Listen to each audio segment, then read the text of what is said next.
What's going on, Broncos country? Welcome on into the Broncos Breakdown by Chat Sports. Coming up on today's episode, we're going to dive into the latest NFL trade rumors and see how the Broncos are involved with a handful of these players here. But quick reminder to hit that thumbs up button. Now, let's start things off by looking in the AFC South with DeAndre Hopkins from the Tennessee Titans and Robert Woods from the Houston Texans. A couple of wide receivers that might get moved before that November 5th trade deadline.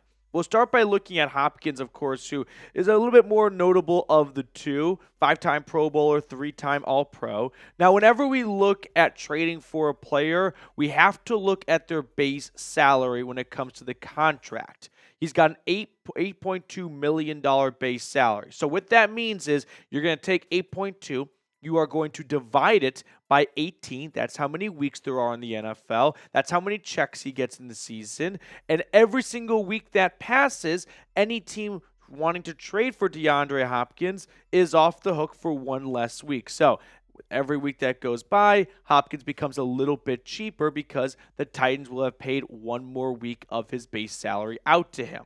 Now, there are some injury concerns to be had with DeAndre Hopkins. He had a knee injury back in the summer that was somewhat questionable when it came to his availability to open up the year. However, since then, he has been able to play through it and not really skip a beat. So that's the latest on Hopkins, who we'll talk about more in a moment. But as for Robert Woods, the other AFC South wideout, he's in the final year of his contract, which is only $6.2 million. So a little bit cheaper than D-Hop. He is also not really a part of the Texans offense. It's kind of like Toby from The Office, right? He's divorced, so he's not really part of his family.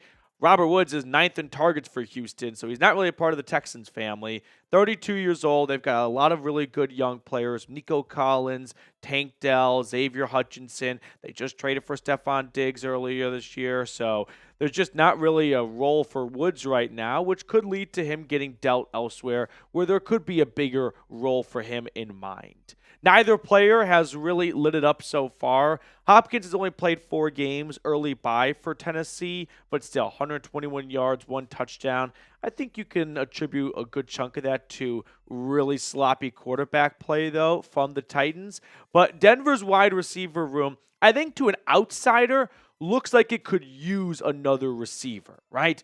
I mean, for someone that, if they didn't watch the Broncos, they may not think Josh Reynolds and Lil Jordan Humphrey are all that. And I don't think maybe the numbers do them justice, but the eye test tells me Reynolds and Humphrey have done a tremendous job so far this season, right? They're dealing with a rookie quarterback who had a little bit of a slow start, but then again, pretty much every rookie this season had a slow start, but things have started to heat up in the passing game, and Reynolds and Humphrey are in a good spot in this offense where I don't feel like Denver should have this major drive to bring in a number 2 or a number 3 receiver behind Sutton. My only concern is those top 3 guys are your only top 3 guys. Like, you just haven't gotten much out of Marvin Mims, Troy Franklin with a bad drop, Devon Vele had a good week 1, but silent since then.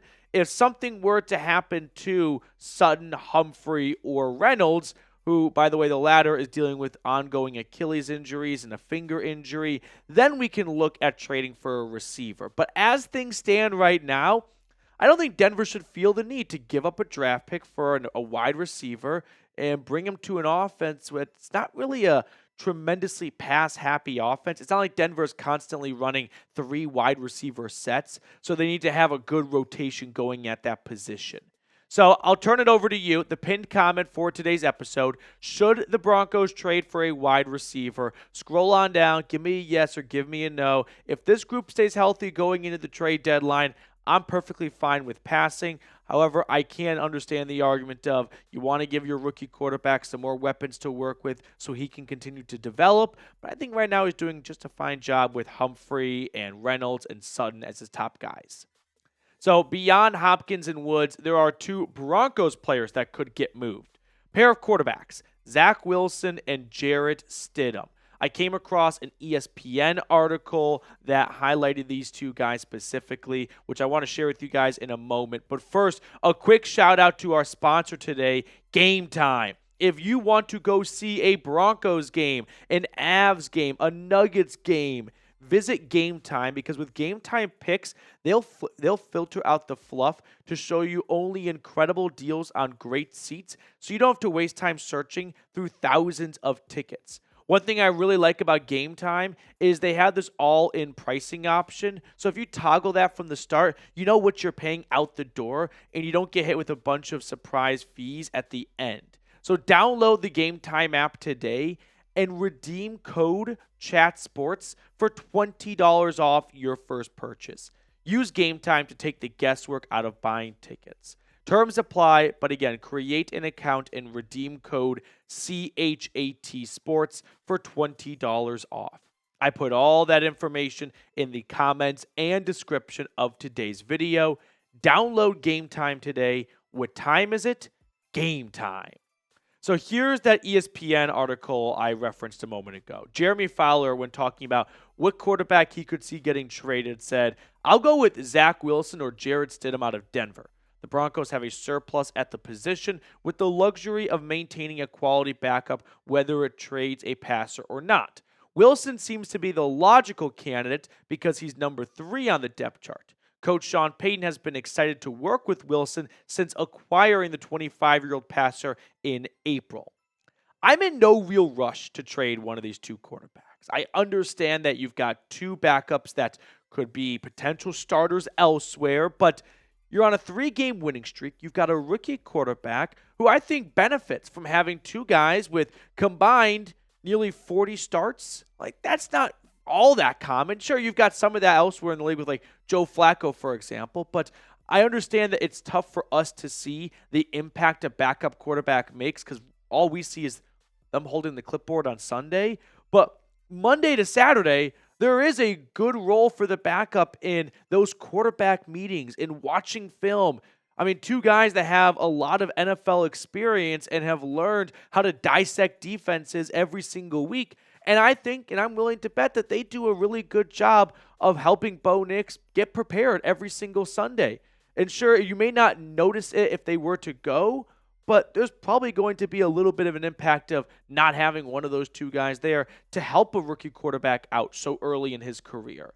Now, Wilson did have a phenomenal preseason, especially the later it went. He finished throwing for nearly 400 yards and 3 touchdowns. He definitely seemed to, I wouldn't say rejuvenate his career. It's just preseason football, but he looked a lot better than he did during his stretch in New York. Meanwhile, Stidham has a good amount of regular season experience, like Wilson.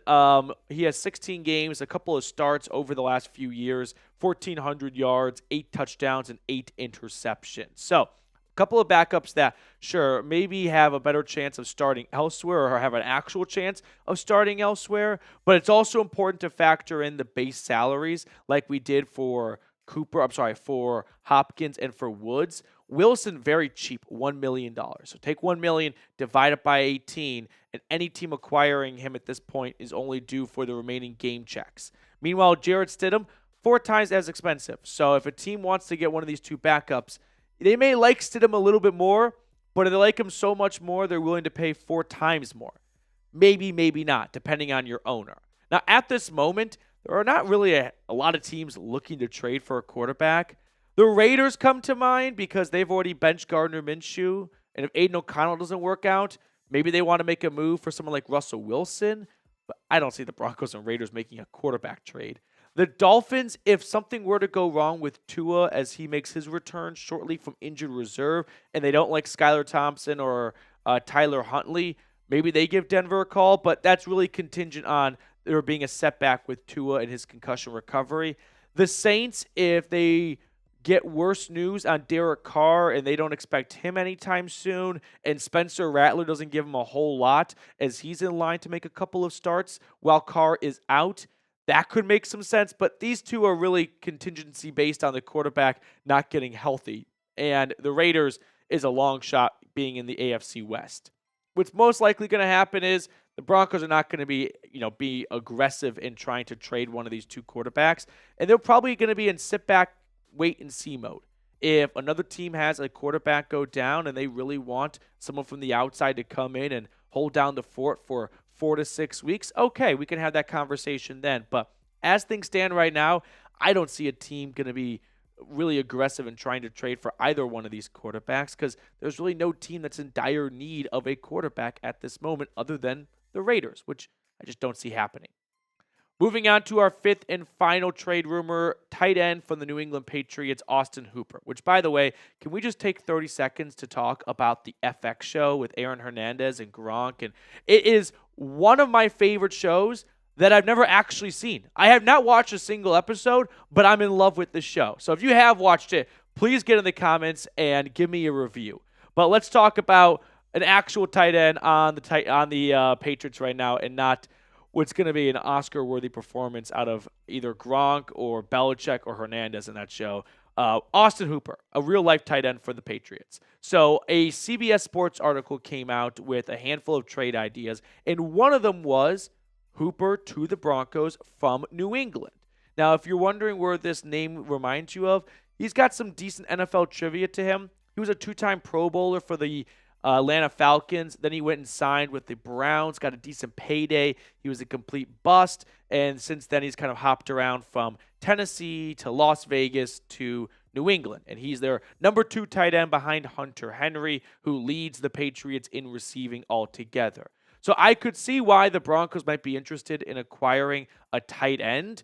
And at this point, that's just a position that just doesn't have a lot of depth across the NFL. I mean, all my fantasy brothers know this.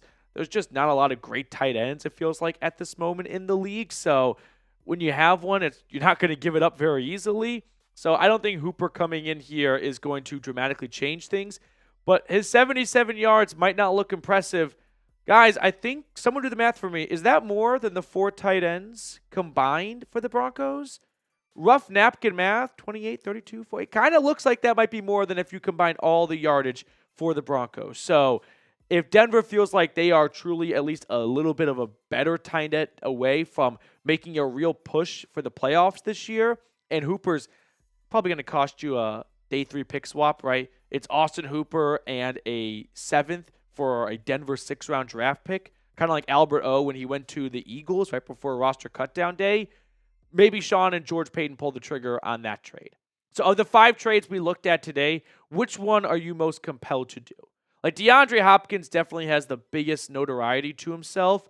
I do feel like he is not the D-Hop that we all remember from Houston and Arizona. But if you are looking to pair Bo Nix with another playmaker and try and surround him with even more talent, Hopkins could be a very intriguing name. Scroll on down, though. I do want to hear from everyone watching. Which trade would you make? All right, before we get on out of here, I want to show some quick love to the Blue and Orange Club. Couple of you that have been big supporters of the channel. Slap Yourself, I Don't Give a Buck, John E. Thank you guys so much for supporting the channel. If you want to get shout-outs for the rest of the season, $100 super chat during our watch parties, and we'll add your name to the club. That's going to do it for us on today's episode. I really appreciate everyone for tuning in. If you enjoyed it, consider liking the video and subscribing. Have a great weekend, and I'll see you guys later.